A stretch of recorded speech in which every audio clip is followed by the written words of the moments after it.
But please welcome to the stage Mr. Stefan Thomas. Stefan Thomas.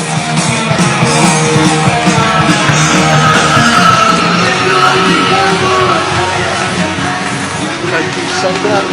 That's ridiculous.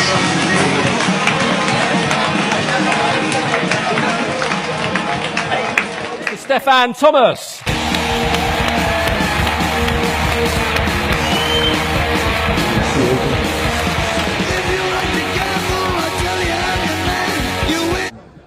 And it used to be the case when I grew up in sales that you were always told to find something that you've got in common with someone that would give you something to talk about. And all of a sudden you're in a room with all of these other people today, and you're going to have the opportunity to network with them over lunch, and specifically to network with them after today. Someone sent me an email the other day and said they do a load of networking events and they always follow up with people, but they never ever get a response and it doesn't work for them. And I asked them to show me how they were following up with people afterwards. And they sent me a copy of an email that they were using. And it basically said, "It was lovely to meet you this morning, David. Now, here is 800 words in an email about what I do and what you should buy from me." How many of you read emails like that if you receive them? And how many of you click immediately on delete? Yeah. If it's not going to work for you, if someone sends it to you, why are you doing that sort of thing afterwards? Why are you sending people stuff that says, "Lovely to meet you, now buy from me, buy my stuff, here I am, this is what I do"? Think about when you're connecting with people after networking events, after events like this, move on to their turf. Look at the things that are of interest to them and talk about that instead. Look at their website, look at their blog. Take the time to find out about the other people. In old-fashioned traditional sales, you would always have found out about the other people first before you go in and sell. But business networking skills are for life, they're not just for breakfast. And that's what I'm here to talk about. If you could laugh at the proper jokes, that would be fantastic as well, along the way. Every big opportunity that I've ever had has started with a little conversation somewhere. The real opportunity is that most people don't bother. The real opportunity is that most people don't bother to start enough of those small conversations and continue those conversations in a meaningful way that they turn into this sort of opportunity for me. Most people don't bother to actually go out and talk to the people, and we've heard some fantastic presentations from people this morning who actually do. And I'm guessing you're the guys who are in the room because you do. Most people don't bother. People say to me, "But you were just in the right place at the right time." Being in the right place at the right time is ridiculously simple. It's just not that easy. And that's why most people don't bother doing it. Okay. And I first heard about the elevator pitch, I think, in the 1990s. And I've got a couple of problems with it. It's this idea that if you were in a lift, when I first read it, it was if you were in a lift with Donald Trump. What would you say to him? But if you were in...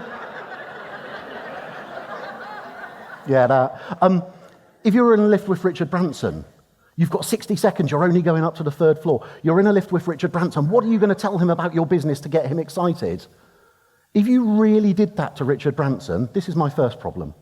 If you really did that to Richard Branson and you suddenly got in a lift and you pitched at him for 60 seconds and you just talked about your stuff, is he going to get his checkbook out or is he going to start pressing the security button? My second problem with it is that we're in England. It's a lift, it's not an elevator. But when we stand up at networking events, what we're taught to do is to talk about the thing that's only of interest to one person in the room, ourselves. What I got my head round was that everyone else in the room was there for the sake of their business. He's the guy that he is now. Boys and girls, give it up for the person whose back was once against the wall, Steph Thomas.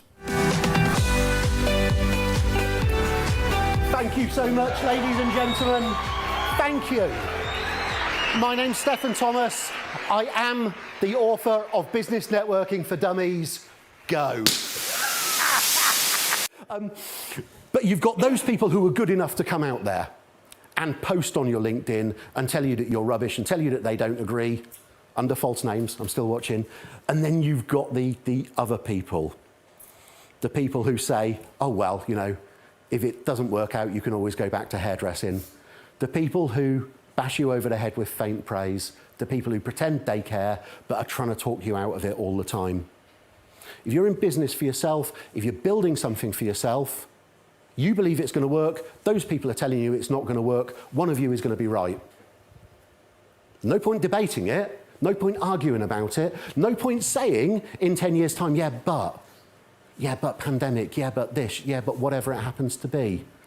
One of you is going to be right.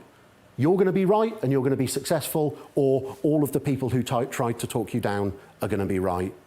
Which one do you want it to be? It's absolutely your choice. And it's brilliant to be speaking to you here today at the Scottish Networking Show. But let's be honest, I'm doing this from my home in Oxfordshire because travelling's a bit tricky at the moment, but something I've only started talking about recently, but I increasingly know is really important. If you're using networking events to start the conversation, think really hard about what people are going to find when they follow up with you, when they connect with you on LinkedIn, Instagram, wherever it happens to be. You should be connecting with them, but the thought process is exactly the same. What are people going to find when they check you out online from you?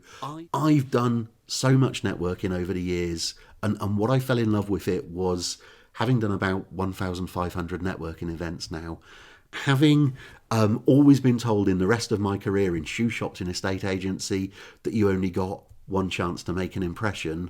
Having done 1,500 networking events, having spoken here in Scotland about a dozen times now, what I absolutely fell in love with about networking is that this was the place where I got a second chance, or even a 1,500th chance to make an impression.